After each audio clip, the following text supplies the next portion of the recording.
Hey guys, I've had several things happen today, but that is not for this video. We have finally a Dr. Theodore video. And honestly, it's been way too long. So let's go. Hello, and my name is Dr. Theodore. Well, Dr. Theodore Copus, but you can call me Dr. Theodore. And today I have actually, this time I didn't find the creatures found me. In other words, they found a way into my multiverse, but I still don't know how that happened. But these are very much real creatures. I did have to study them for a while, but these creatures are very amazing. So let's get to them. First, we have the great amazing, not creature, I should say bug, at least. And these creatures I actually did technically save, but they are kind of now coming by themselves. You see, these creatures can actually cure any disease. But there's also one flaw with that. You see, they cure any disease, but they also kind of spread it around like pollen when it like is fully corrupting them.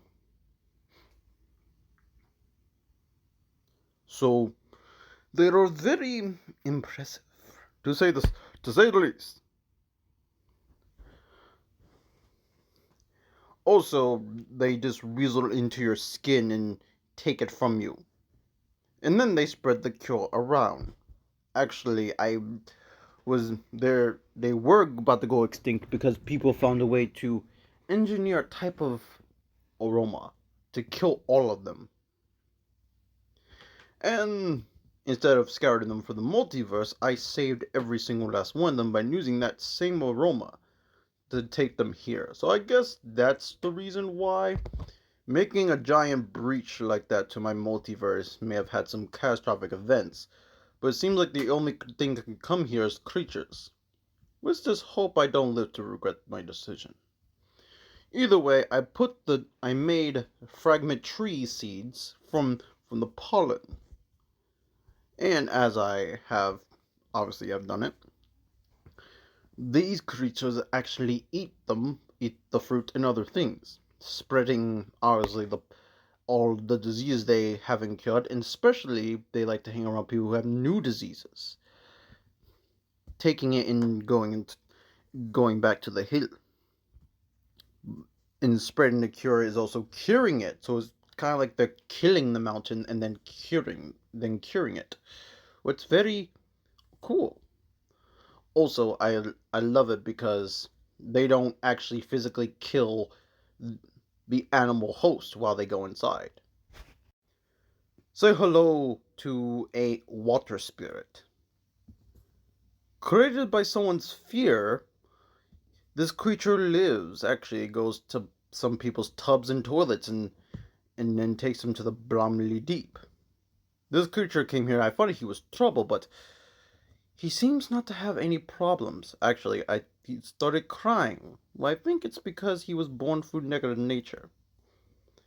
It started to live peacefully here, and now it's starting to move elegantly, turning into some type of winged water horse sometimes, just to fly around.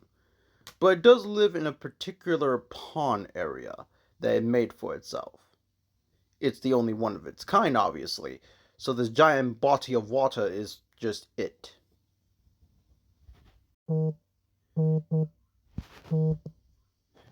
Say hello to something that not even I can explain.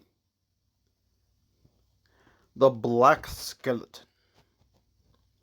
The Black Skeleton, created by the same person's fear, is a living. Well, no one really knows it was created by his fear, but we're just going to say it was at this point.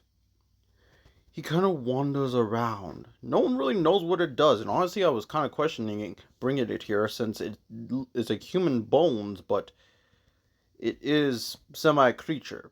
You guys can tell me yourself if you think he belongs in my multiverse. But I have communicated with some people, and they have told me that this would technically count as a creature. Now, I don't know what the black bones are made of, but it also has some form of a corruption. Or not corruption, more like a fog black area. It likes to go into black areas, and if there's some light that comes into it, it just touches it and it turns dark again.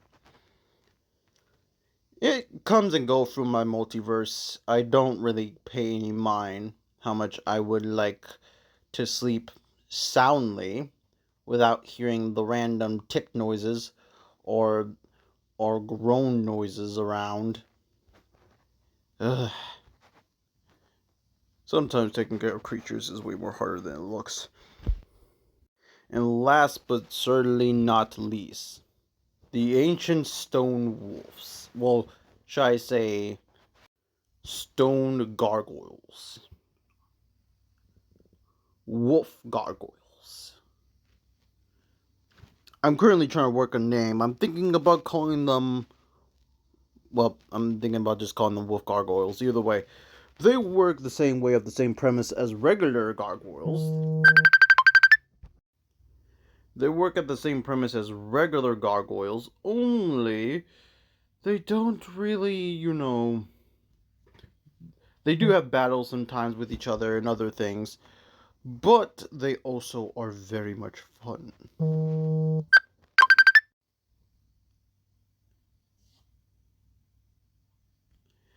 So, obviously, with them being very fun and very much endearing to hang out with,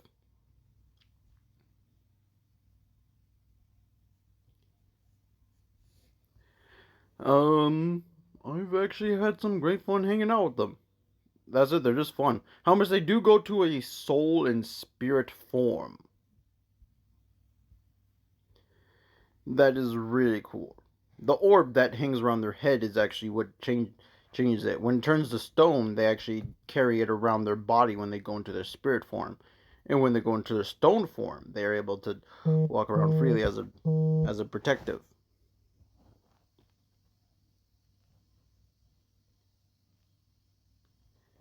Either way,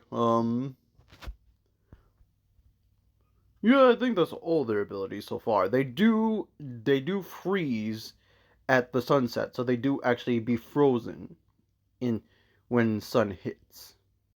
So everyone, that is the my adventures with my new fellow creature friends. Hopefully more comes in. I'm still looking for a Dawn Wyvern.